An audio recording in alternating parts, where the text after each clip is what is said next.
საქართველოს ეროვნულ მუზეუმს ცნობილი ქართველი მხატვრის თემო ჯაფარიძის 5 ფერწერული ნამუშევარი საჩუქრად გადაეცა. ისინი მუზეუმს მხატვრის შვილმა ლელა ჯაფარიძემ გადასცა.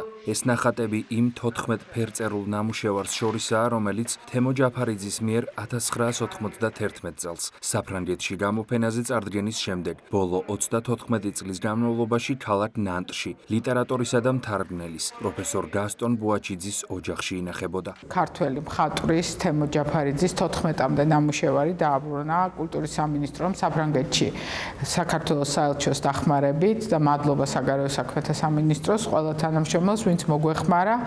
მადლობა პირველ რიგში ოჯახს, თემო ჯაფარიძის, მის მეუღლეს და ქალიშვილს, რომლებმაც შემოგთავაზეს 90-იან წლებში საფრანგეთში დარჩენილი ბევრი ნამუშევარი, რომელიც პრაქტიკულად შეიძლება ესე ითქვას, რომ საქართველოსთვის დაკარგული იყო, ეხლა დაბრუნდა. მადლობა გასტონ ბუაჩიძის ოჯახსაც, რომელმაც ეს ყველაფერი იქ საფრანგეთში, ქალაქ ნანტში შეინახა და გადაარჩინა. მიმართეთ თხოვნით სახელმწიფოს კულტურის მინისტრს დახმარებისთვის, რომელმაც არც ერთი წუთი არ დაიშურა, იშრომა, მოინდომა, კარგი და სწორი გზა დასახა და განახორციელა ეს არაჩვეულებრივი საქმე.